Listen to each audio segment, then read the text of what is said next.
Yes, kitang-kita naman, di ba? Nasobrang talagang masaya sa isa't isa, sina Kim Chiu at Paolo Abilino. Kaya naman di talaga mawawala ang paniniwala ng mga panay na sila na o may relasyon na talaga sila, pero ayaw lang daw umamin sa inyo, mga friendship, di ba? Kitang-kita naman talaga. Oy, may bagong post si Paolo, ha, na Viking sila ulit dalawa, ha. Ang bilis-bilis ni Paolo, pero nadaanan niya si Kim. Parang hindi ko alam sa nakapwesto. Baka magkasama rin naman talaga sila.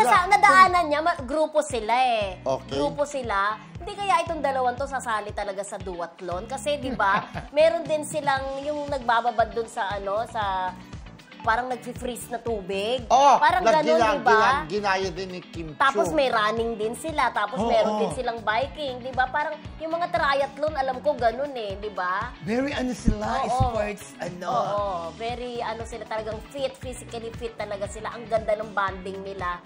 Talagang, kaya naman itong mga fans, talagang sabik na silang malaman kung ano ba talaga ang meron sa kanila. Pero, sabi ko nga di ba dati, iilan lang naman tayo sa nagkikimpaw nung nag-i-start pa lang sila. Ngayon, ang dami-dami nang nagkikimpaw dahil talaga dito mo malalaman ang sobrang lakas ng kanilang love team na halos lahat talaga ng mga vlogs, ang laman talaga ay Kimpaw. Dahil alam naman nila na in talaga ang Kimpaw na nagsimula sa Marisol Academy. Correct. Tayo lagi natin binabalita ang Kimpaw. Ngayon marami na tayong nagbabalita. Which is, maganda masaya naman po kami. Masaya naman kami na marami nang gumagawa, nagko-content ng Kimpaw kasi alam naman nila na in. Kaya gusto rin nilang ibalita, di ba? Correct. Na parang nakakatuwa din naman. Siyempre, gusto naman ng mga Kimpaw fans na talagang marami silang malaman, mga latest updates sa kanilang mga hinahangaan. At saka talagang solid talaga ang Kimpaw, no? Hindi nila talaga binebitawan si Kim at saka si Paolo. Pero kung naniniwala tayo, di ba paniniwala natin, magjowa na sila. Magjowa na sila. Kagaya yung paniniwala natin kay Kailin at saka kay Kobe Paras na sabi natin magjowa na kahit hindi umaamin. Na si Tita Manay Lolit Solis ang nagsabi na walang bastusan. Binabastos mo ang girlfriend ko na she's my girlfriend. Sabi ni Donnie Pangilinan. Ay, Kobe Paras kay Manay Lolit. Alam mo ba yun? Kasi wala ka na binalita na yung friendship. Sabi mo gano'n. Oy, sa maraming pagkakataon, pinagtatanggol din naman ni Paolo si Kim, di ba? Ay, Diyos ko! Yeso Cristo! Ayaw ka na sabihin, chat niyo ako dahil marami nag-chat. Ayaw ka sabihin sila.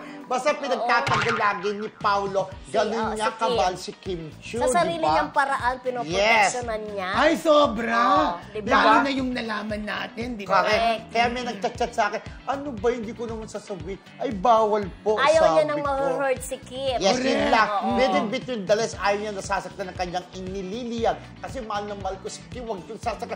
Don't hurt her or I will hurt you. Yes, ganun na lang. Ikaw talaga. Mamaya maniwala sila, no? Siya lang. Basta ayaw niyang nasasaktan si Kim. Sobrang pagpo-protect ni Paolo kay Kim. Sa totoo lang. At happy sila sa isa't isa. Yes. Yung nagsimpleng pagja-jogging, pagbabiking, super happy nabalitaan natin na pag ginagawa nila yun talagang parang pinaka-date nilang dalawa. Pati sa eating, di ba? Kaya nga at yung pag-inom nila sa isang tumbler, ginagawa lang yun na magjowa. At yung dalhin ni Kim, ni Paolo, si Kim sa opisina niya, sa Cavite, alam niyo na. Kaya tayong dalawa, di ba?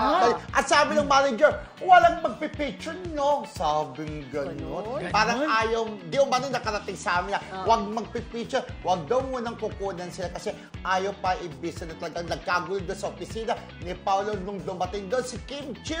Walang picture, sabi. Walang picture na or else, sabi. Tatanggal kayo ng trabaho dito ni Paolo. Char. Wala namang gano'n. Hindi sabi ni Paolo na basta bawal magpa-picture, sabi di umano ng manager doon sa office ni Paolo Abilino na magiging officer ni Kim Chiu.